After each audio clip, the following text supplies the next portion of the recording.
I'm Jenn. I'm a psychotherapist, mom, and human who has lived through the messiness of life and learned a few things along the way. I teach this stuff. So I decided to create a podcast called The Authenticity Mindset, where we can talk about the truth, take action, and get inspired. Are you ready to join the community? Let's go. Hi, welcome to the Authenticity Mindset. I am so excited. Today is the day that we're going to have our first authenticity chat with none other than Aaron J. Albano. Hello. Hi, everybody. This is Aaron. He is a career Broadway performer. He stems from the West Coast, from San Jose, where we both grew up. Fun fact, senior prom date. Aaron and I went to senior prom together. There's a picture that I think neither of us can find, but maybe somewhere in the archives it will exist at some point. I was just about to ask you, do you still have that picture? Because I sure don't. And now we both know. Great. I really Cool. did try to look for it in preparation for this episode, but no, I didn't find it. It's okay. The gods were not with us on that one. I can see it in my mind's eye at some point. I was wearing Yeah. a purple dress and you were wearing And I think you were kissing me on the cheek and I was like to the camera. Yeah, it was something cheesy for sure. it was That's beautiful. what you do in 2000, right? Is you milk it as much as you can. Anyway, this is Aaron. I need everyone to understand who he is and why he is the first guest of this podcast, because Aaron has a really interesting story and has always been a person that I have really admired, because Aaron, in my mind, has always known who he is. And he's going to walk through telling us a little bit about his life story, and I'm sure the ups and downs of how he has fine-tuned that identity for himself. The Aaron that I knew when I was growing up was someone who was so clear in his intentions as to what mattered to him, who he was, what he was passionate about, and how he showed up for himself in always achieving those goals. And as such, he's had a very successful career on Broadway. He has been in 12 Broadway shows. Yes. Well, yeah. Currently on tour in Hamilton. Fun fact, my daughter's first Broadway show was seeing Aaron in house seats in Hamilton. I've spoiled them for the rest of their life. Yeah, that's pretty Hamilton in center orchestra. princess seats for sure. Yeah. Yes, but what a privilege to know Aaron and to watch his journey over the last 20 years to be such a successful young man, and I think a real role model in his community in the theater world. And I can't wait to hear more about his life journey and to share with you guys how he found authenticity and what his voice and journey has been. Welcome, Aaron. Thank you. I'm so happy to be here. Thanks so much for this. Such an amazing venture you're taking on. It's been so great. I've listened to the first few episodes already, and this is amazing. So congratulations. I'm Thank so you. happy for you. We're starting a movement. We're starting a community where people are going to find their voice and get inspired by others. And I get the privilege of hearing a lot of people's stories like that. And so I think anytime that we can bring in some of these discussions where you and others can share their story, it's just going to help people, right? Able to overcome their own journeys. Let's hope. That's the goal anyway. Yeah, Yeah. that's the goal. Okay, my friend. So let's start from early on, right? Okay.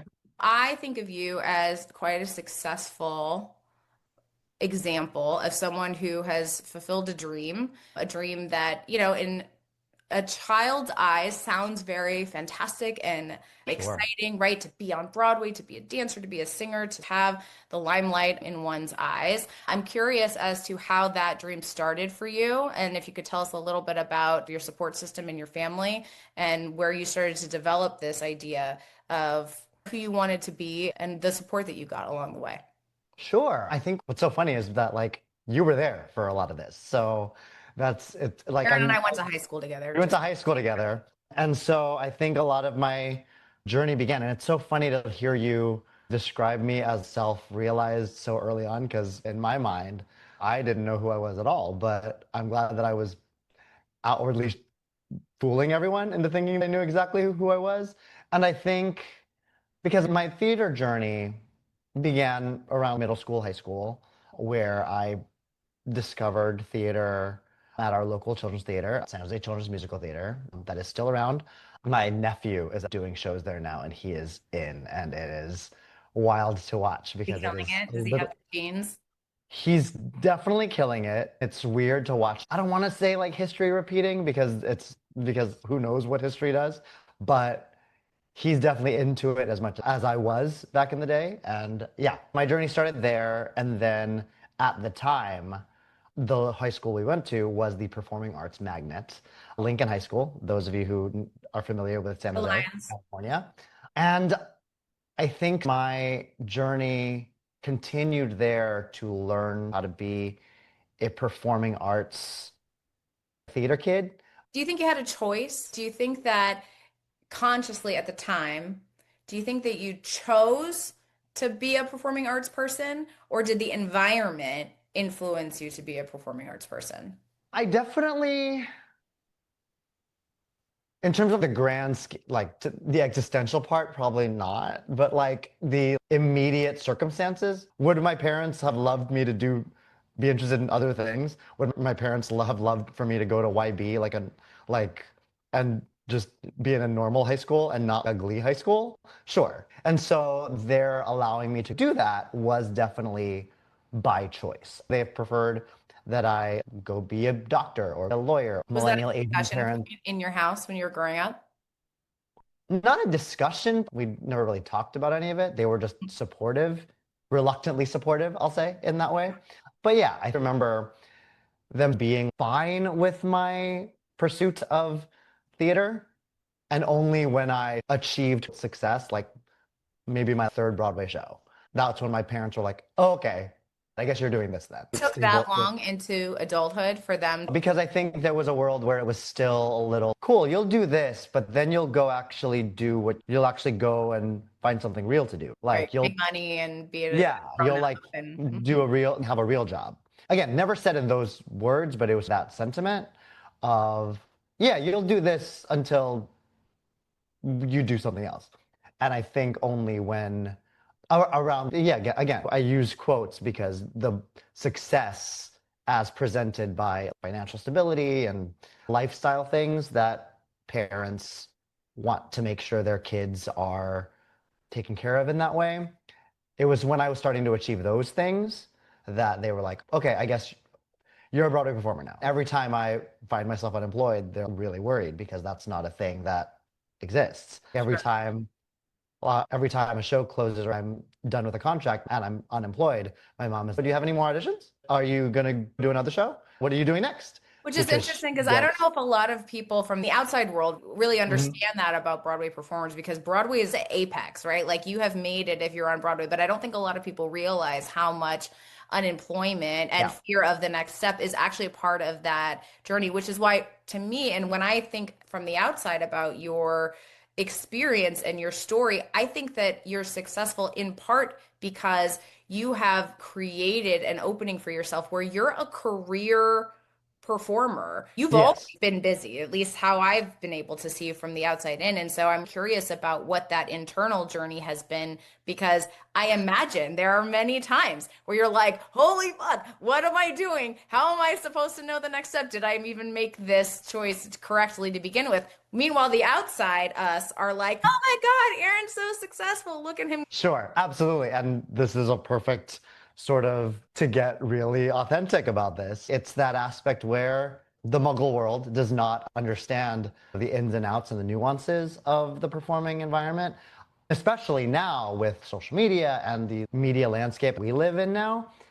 Even my closer friends, my community that exists, the Broadway community, is, oh, Aaron's done 12 Broadway shows. Aaron's doing this, Aaron's doing this, where I'm like, yes, I'm doing a week here at Aladdin, a week here at Hamilton. I'm jumping from show to show. There are also weeks in between where I'm not making money and need health weeks and collecting unemployment. That's not knocking the accomplishments I've been fortunate enough to do, especially in the last year or so. There was a cool moment when I was doing 3 Broadway shows at once, which is a very cool accomplishment to have achieved in a short amount of time. That is not achieving that cool thing, especially on social media, can be very, you feel cool doing it, but it It's also not who still, you are. it's not who I am and it doesn't pay the bills. So there's definitely an outward perception that doesn't always equate what's actually going on. Yeah, oh yeah, no, many years in therapy and like many discussions regarding Good. like Yes. I love when the people spend years in therapy. oh, therapy journey. Okay, we can get there, We're but gonna yeah, talk about therapy it. Yeah, journey we're gonna talk began about it. in terms of my work life. It's fascinating. This does feel a little champagne problems because I do know the image that I present and the extreme fortune that I've had in this industry. But there is also an aspect of, oh, no, there's a weird dichotomy of, oh, when I'm unemployed, no one thinks I'm unemployed because they just assume I'm always working. And I'm like, no, guys, I'm doing nothing. Please call me if you have a job for me. Because, yes, last week I was at Aladdin, but that was last week. And now I'm back unemployed with no future in sight, like no prospects in sight. There's an That like, unspoken burden there, right? yeah, About having to live up to the image that you've created, but then you have to maintain. And then there's the internal dialogue, right? Which is what we spend so much time talking about here is how do you pair what's going on inside yourself with what the outside world expects of you or says to you? And this is why I really wanted to have our first discussion be with you because the pressures that you face of being a public figure and achieving success, what does that mean about Aaron and Aaron? What is that internal dialogue? And do you question sometimes whether or not you're going to keep doing this? Or is there another idea you have envisioned for yourself that you grapple with when you lay in bed at night and try to be in that authentic voice and trust with yourself? and it's so interesting because I remember distinctly very early on, I was very fortunate in my career to accomplish a lot of things that I think our friend group as a community all wanted to achieve. And it was Yeah, we that. were like messing around in college, like just Mhm. barely going to Spanish class, and Aaron got pulled out of college and plucked and got put into Broadway. And that was Yeah, so cool and so excited. And you left thanks. school, right? I left Which was school. not the plan that people were supposed to be doing at the time. And that must have been Correct. a big choice for you. It was a big choice and it was a big time to go. And from there, I again, without tooting my own horn or anything, I definitely got swept away into doing a lot of different things. I did my first Broadway show, which was Bombay Dreams back in '04. I went right into the Wicked National Tour in 2005. I did the out of town spelling bee in San Francisco and Boston and then Broadway. I did the revival of Chorus Line. I list them not to be annoying, but as these were the things that I got to do very early on When you say that before, is you're 19, 20, 21, 22, like we don't know yeah, anything about life. not at all. And that's the whole thing. I was swept away in this child actory phase. In hindsight, I can say this now, but I'm so happy and grateful that I got to do Spelling Bee both out of town and on Broadway. It was a principal role on Broadway. I was 23. Am I happy it happened? Yeah. Was I ready for it? Probably not. I remember that show and then the next show, because I jumped into Mary Poppins right afterward, that ended up being my longest run to date. I did that show for 3 years consecutively. My therapy journey started there because it was an aspect of, okay, I fulfilled the checklist of the things that I thought that I wanted to do when I left high school, when I left college. Cool. I don't want to do anything else. I never really developed dreams beyond this. Do I just wait around to die now? Right. Oh Because shit. Now I what? Yeah, and which ended up, I lovingly call my quarter life crisis. It was around when I was 23, 24, 25. And I literally was like, on one hand, champagne problems. Oh no, poor baby, you accomplished everything you wanted to do. But on the other hand, being like, oh no, I didn't have the life skills to really decide what was authentically fulfilling for me because I was busy like tunnel visioning driving toward this checklist that was made by other people for me that Sure. I subscribed to obviously and And was I'm like, sure you were getting loads of validation, yes, 100%. right? Yeah. And again, beating all the odds and blah, blah, blah, blah, like all the things that you wanted to do. And then I got to, I think, my fourth Broadway show and looking around, being moderately happy there, but being like, do I just do this now for the next, assuming I live to 100, the next 75 years, last three-fourths of my life? And so that sort of took me into a spiral. And I think I I had, just want to point out too that a lot of people who don't necessarily have that path, who find themselves in their quarter life crisis because their programmed path has not worked out, find Mhm. a similar spot. So I just want everybody to realize Aaron is a success story at 25, and he's stuck with the same questions and the same thoughts and the same struggles that other people who had not necessarily achieved that same marker, right, are also facing. This is 100%. human experience, folks. Yes. Like how it is that we find ourselves faced in the world with everyone else's opinions and then our own selves needing to create that path. Awesome. Yeah. And it was definitely a journey in terms of what do I want? Like I toyed with leaving the business. That was when I went back to school for the second time, maybe major in math for a second. And that was an extreme moment in my life where I was like, I need to redefine what like a success, again, a quote unquote successful, fulfilled life means to me. I don't know. It's not Mary Poppins. It's not like the checklist that I've checked off. So what do I do? Which then led me to, I think I then left that show and tried to jump back into Wicked to go back to school because it was like that was going to be how I funded going back to school. And then I think right after that, Newsies happened, which sort of changed work-wise. It changed the trajectory of how I felt about my livelihood, my Can you work life. explain to everyone why Newsies is so significant? Sure. So Newsies, those of us of a certain geriatric millennial age, Newsies came out in 1992, which was the beginning of my theater journey where I was just discovering performing, discovering that, and that was an old Disney movie starring Christian Bale and Max Casella and To be clear, Robert he's Lapone. saying this all in professional terms. This is the music and this is the show that we would frolic down the aisles of the grocery store singing Oh, and yes. embarrassing our parents. Yeah. Newsies was the quintessential young dancer boys personified on screen, right? Mhm. Anyone who was in the performing arts at a young age found a voice and an image for themselves in Newsies. I was extremely one of them. This movie catapulted me into this sort of life. I saw myself in it, I loved it, and it was in 92. Fast forward to 2011, they're putting it together, and I am fortunate enough to be cast in it. That show revived my love for this in a very different way that was more than just the checklist. It's brought me back to why I love to do this in the first place. I left school again and I was like, oh, I do love doing this. There's now a different focus in the way I come at the industry that I've decided to be in. Now I'm here for this.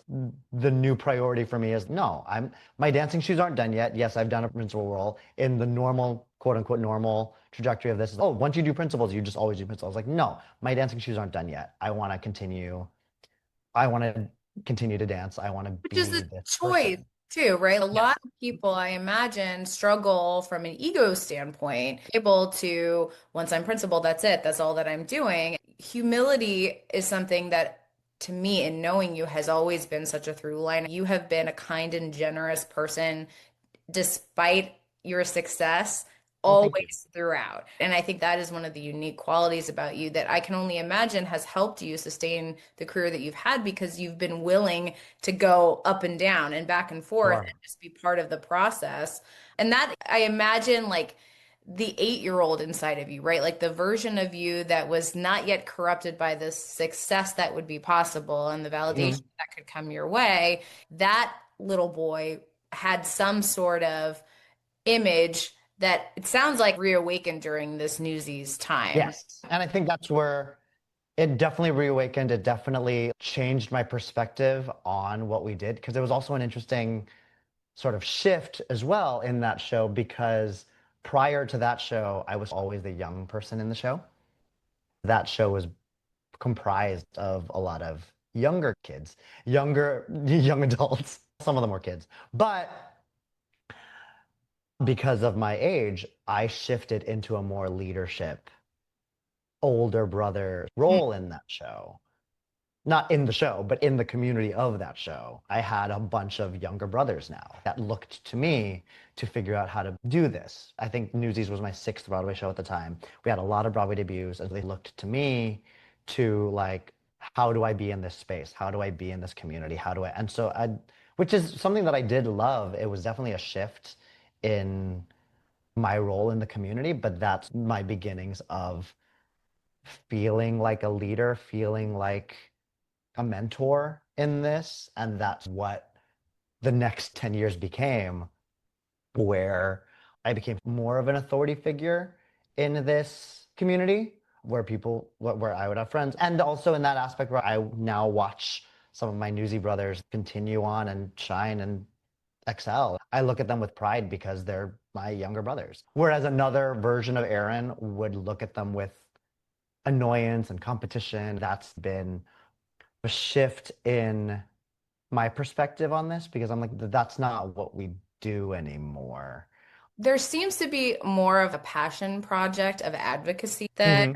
I see you engaged in now, whether it's around inclusivity and identity in the theater community and being able to make sure that different cultures and backgrounds are being represented Hmm. appropriately. And it's Yeah. interesting because we have a bigger stake right now when people's cultures are being targeted in many ways. My goal is that we're all able to see each other as human and supporting each other because of the differences we bring to the table, but also understanding when some of those influences can be toxic or destructive. And if you come from a certain background, you have certain beliefs, I mean, certain religious ideologies, certain other understandings of how you're supposed to behave. For you to take a leadership position in this particular community your workplace is in, that's got to feel like reaching some part inside of you that was always there that Yeah. needed that voice to be able to shine. Absolutely. And that's like the Broadway community is a like the the global community at large. That's where, as we learn, we hope to do better. And I think, again, as I've moved forward in this industry, as I've moved forward in this livelihood, my example has helped in that, which feels good, which feels like validating, feels like affirming in some way.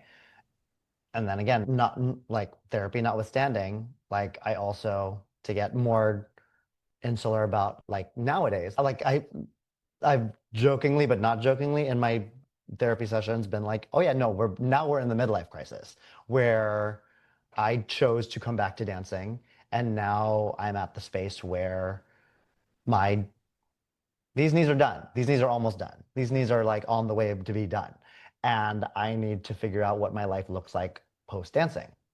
Developing a full identity around what you do and have done for the past 20 years, when you start grappling with the realization that's not who you can be forever.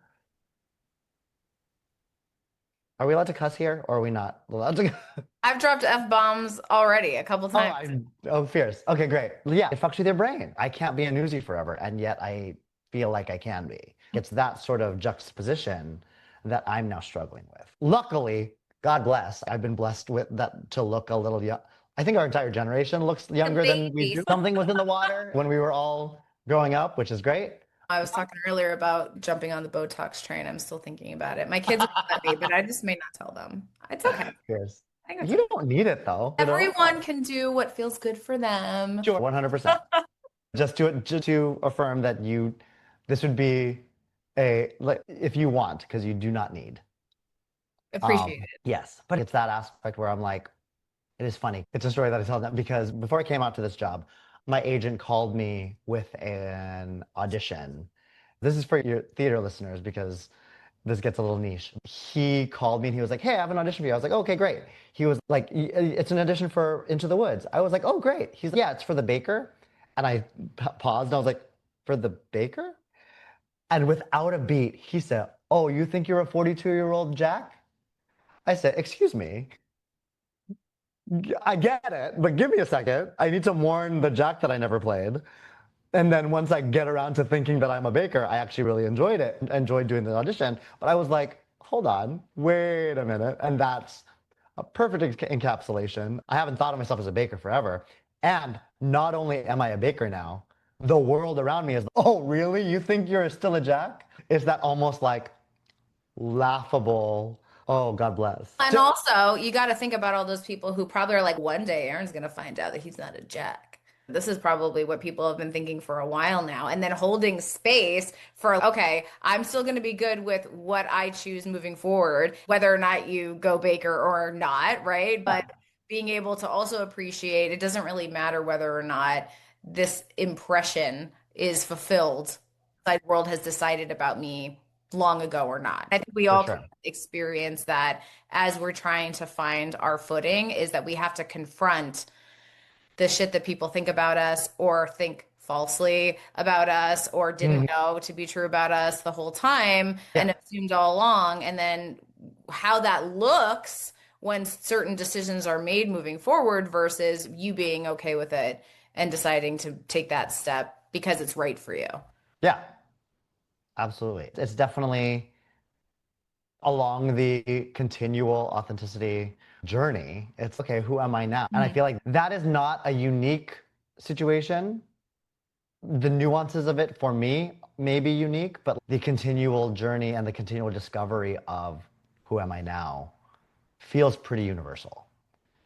And that, What grounds you, Aaron? What, when you're off the stage, when you're icing your feet, what ultimately helps bring you back to a sense of calm and peace? If you have all the money in the bank and all the accomplishments done, how do you figure out what this next aging you sure, I don't is? know.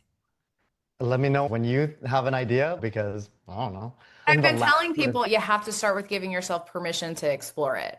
I'm in a fairly new relationship right now. We're about 6 months in. I'm very happy. I love him very deeply. When we were first starting, he definitely, like on my birthday, he prompted me with what's a word that feels right for this upcoming year? And I thought about it and I was like, I feel like the word, which has stayed with me for the past 5 months now, has definitely stayed with me as the word discovery because I spent a lot of, especially that first quarter, but definitely the second, being very driven and almost tunnel visioned and very focused and very, I know what I want, let me go get it. Whereas the first quarter was very like, okay, I have my checklist, which is what a lot of Americans do when they're growing up in a checklist oriented, goal oriented culture. Yeah. And then my second quarter felt more, let me chase my joy, let me chase my happiness, which is still chasing. While it's a little more abstract and existential, I still was in a forward momentum mindset. I was like, okay, let me go find a new relationship. Let me go find because that'll make me happy. It's not understanding that the wiring of I gotta achieve, I gotta have it look like, I have to get it like this is Hmm. actually influencing you more than you organically and desiring a different outcome. So if you're desiring love, but Yeah. then the world is supposed to look like this, and that's all you know in terms of your thinking, and you don't know how to challenge it from the inside out. So what we all get stuck in a lot of the Yeah. time. Like I'm trying to find something new. I'm trying to learn more about myself. And I don't know what that is, but the journey to go get it has to look different, or I want it to look different. Instead of relentlessly looking around and grabbing and seeing what'll stick, let's see what I discover in this next year. What do you Like want it to feel like?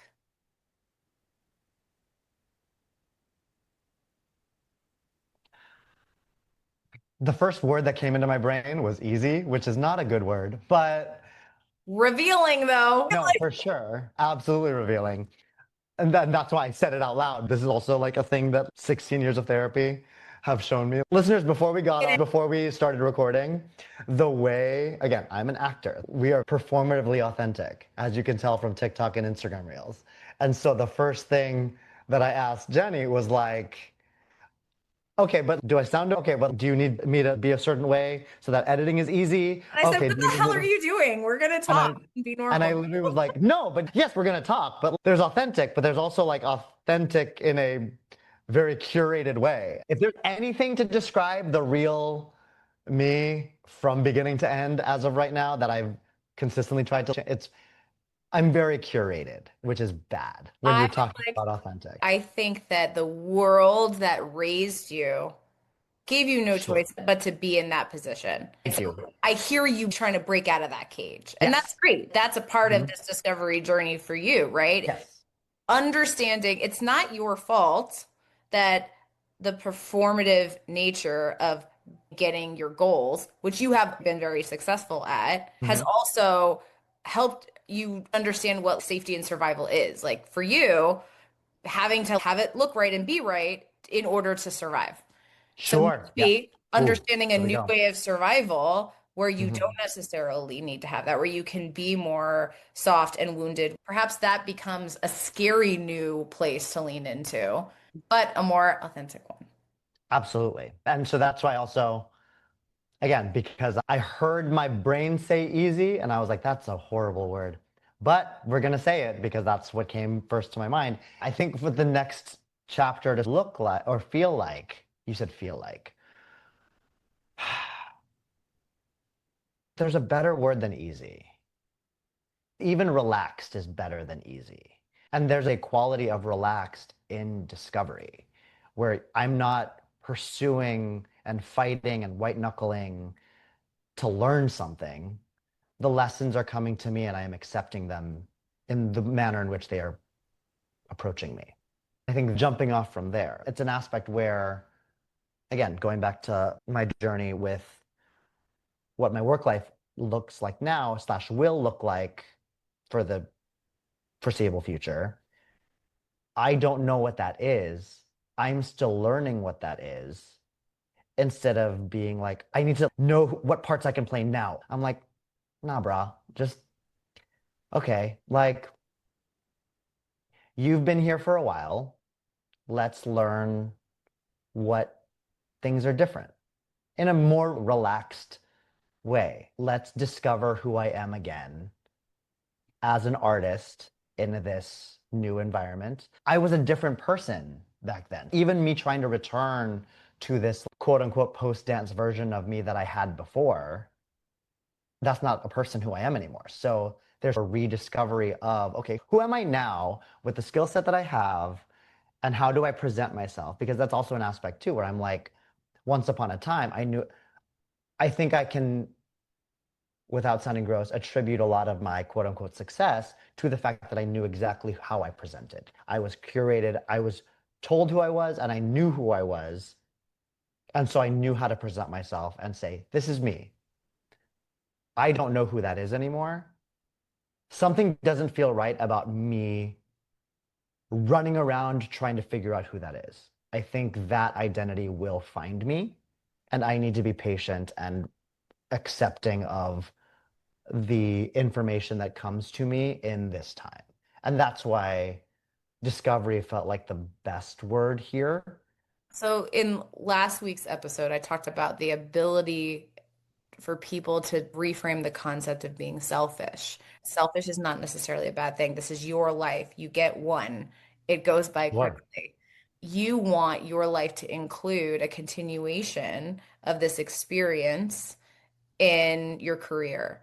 So, Yes. how do you be selfish of your quality of life and how you want to be living your life? If we're talking about time with your beagle and love and the other parts of your life that you want, when you also don't want to lose this access to the performing world, do you give Hmm. yourself time to actually say, hey, in this one life that I've got, am I actually choosing for me or am I just doing what I'm supposed to do in response to that fear? I think what I'm hoping that I'm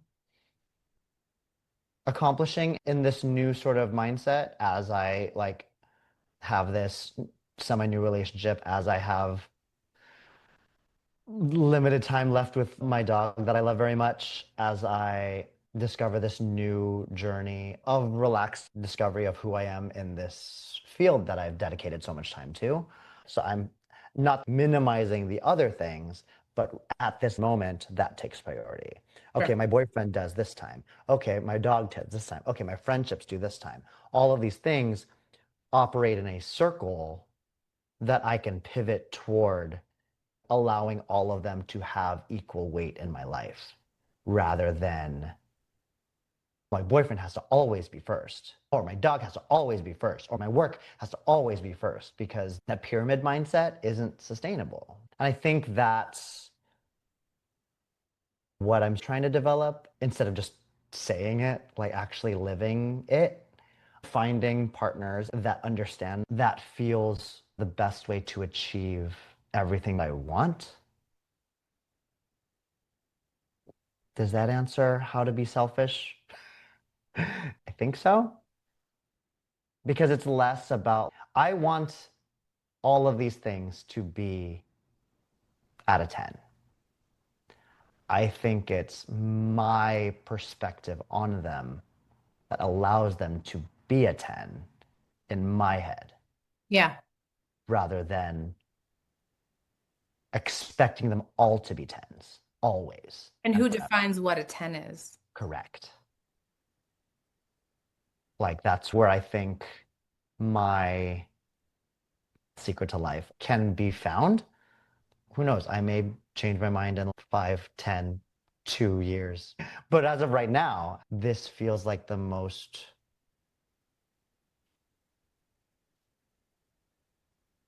interesting, provocative process to help me achieve that.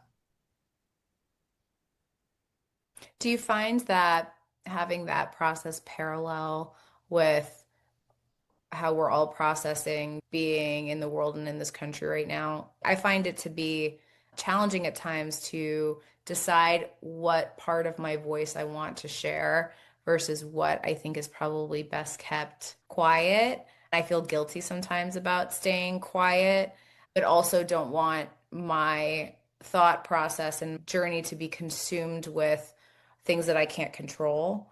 I think that we're in a unique time right now where all of us have to navigate how much we lean in and say, I have a voice to share and what I want to see happening in the world versus there's a lot that is beyond me. I really just want to make sure that my world is operating in a way that I can sleep at night and I have peace of mind and I like how I'm showing up. Do you find that is also present for you just in terms of how you think about where you're at in the world right now?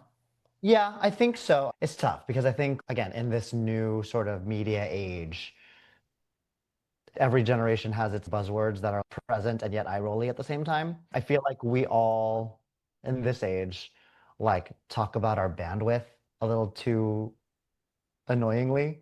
Your bandwidth is more than you think sometimes, often actually. So you can handle more, but also taking stock, that's just a little. I'm not explaining it very well, but it's an aspect of discovery. Discovery doesn't mean I sit back and wait for things to come to me. There is still a bit of exploration and allowing what meets me halfway, learning the lessons that come with that discovery.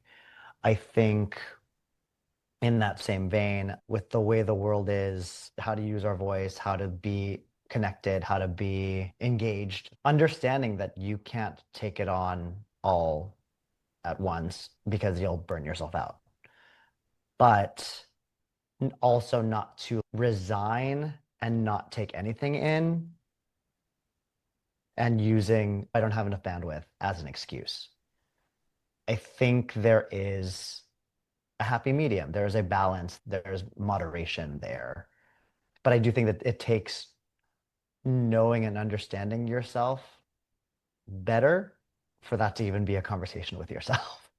And I think that's ultimately, if I have one goal and hope here is that people know how to understand themselves better. Yeah. If they don't know the tools, they can get some tools. If they don't have examples, they can hear about how other people do it. If I know me and I'm good with me, then I can take on the next challenge or not, but I know Mhm. that I can be okay with that decision because I know how to experience that process of checking in with myself. Yes. And that's why, as you explore this next phase of your career in the third quarter, whether you turn into the baker type of guy or whether you say, F that, no, I actually don't think that's my journey. And I'm going to create a path that I know can be successful in a leadership role in my community because of what I've established for myself. You're going to be able to figure that out because you know how to tune in.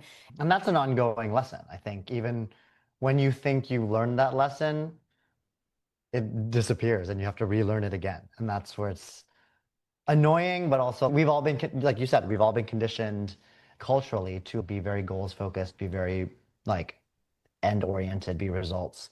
Approved of. We all just want to Yeah. be approved of. That's what we've been Hmm. culturally conditioned. Yeah. And so learning that, hey, guess it sounds so cliche, but like the journey is really where it is. Okay, last question. Yeah. I'm not gonna go all like pearly gates question a la James Lipton on you, Okay, but go for it. what do you want people to know about you when they think about your legacy? This has If it been, I all mean, just stopped now, right? If this was it, what do you want people to know about who you are? Because they're gonna have the montage and all the success and all the outside stuff. What do you want them to know?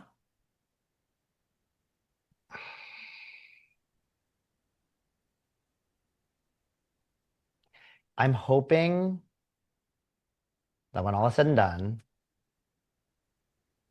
they will find someone who was loving, generous, kind,